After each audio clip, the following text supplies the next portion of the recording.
सिंगरौली में विस्थापित संघर्ष समिति के संरक्षक अमित तिवारी के नेतृत्व में शुक्रवार को एनसीएल की विस्थापन प्रक्रिया से प्रभावित लोगों द्वारा मुंह पर काली पट्टी बांधकर मौन जुलूस निकाला गया।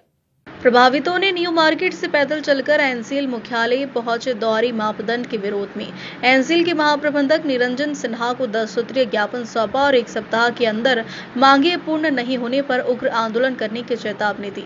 शासकीय भूमि पर बसे लोगों द्वारा दिए गए मांग पत्र के जवाब में एनसीएल के अधिकारियों द्वारा आनाकानी करते हुए उच्च अधिकारियों बातचीत करने के बाद उचित जवाब देने की बात कही।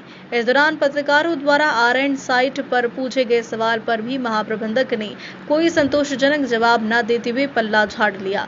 वहीं विस्थापन से जुड़े अन्य सवालों पर भी आनाकानी करते हुए सभी वापस लौट गए। गौरतलब है कि शासकीय भूमि, वन भूमि एवं एग्रीमेंट की जमीनों पर दशकों से रह रहे विस्थापितों को पट्टेदारों के समान ही लाभ समेत अन्य मांगों को लेकर यह अपना विरोध प्रदर्शन कर रहे हैं। सिंगरौली से वंशमणि द्विवेदी की रिपोर्ट। कहाँ पर बताइए, जिले में और कहीं देखा नहीं गया है अभी तक, कहाँ पे? अरे सर, विस्थापन का अंतिम चरण चल रहा है, कब बताया जाएगा?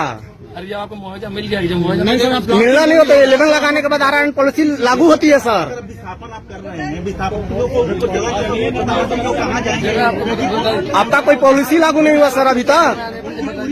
ब्लास्टिंग हो रहा है सर, घर गिर रहा है सर। कितने जिसमें जमीन आए दिन घर गिर रहा है सर, आए दिन घर गिर रहा है सर। कुछ तो बोलिए सर। नहीं बुलवाइए सर, बोलेंगे आज नीति स्पष्ट कीजिए।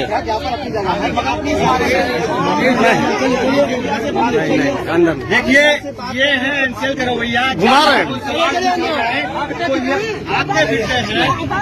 एनसीएल मुख्यालय पे आए हैं। जो विस्थापन नीति है उसके विरोध में आपने कुछ मांगों को रखा हुआ है, वो मांगे क्या थी और यहाँ के मुख्यालय के जो प्रबंधक है उनकी क्या रवैया रहा आप लोगों के साथ? देखिए, इनका रवैया इसी तरह का रहता है, हमेशा टाल मटोल की नीति अपनाते हैं ये लोग।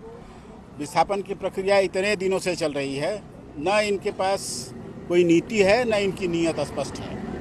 अभी तक इतना बड़ा शहर विलोपित हो रहा है, इसकी बसाहट कहाँ होगी इसकी कोई चर्चा नहीं होती है। इसको बसाएंगे नहीं बसाएंगे, क्या करेंगे, कोई चर्चा नहीं होती है।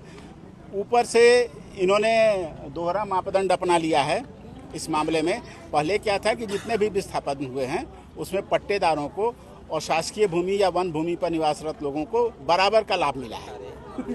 इस बार विसंगति है, वो कह रहे हैं कि नहीं, पट्टेदारों को अलग मुआवजा मिलेगा और जो शासकीय भूमि पर या वन भूमि पर या अनुबंध की भूमि पर जो निवासरत लोग हैं उनको मुआवजा कम बनेगा। हमारी मांग यही है कि भाई पहले जब आप देते आए हैं, अभी तत्काल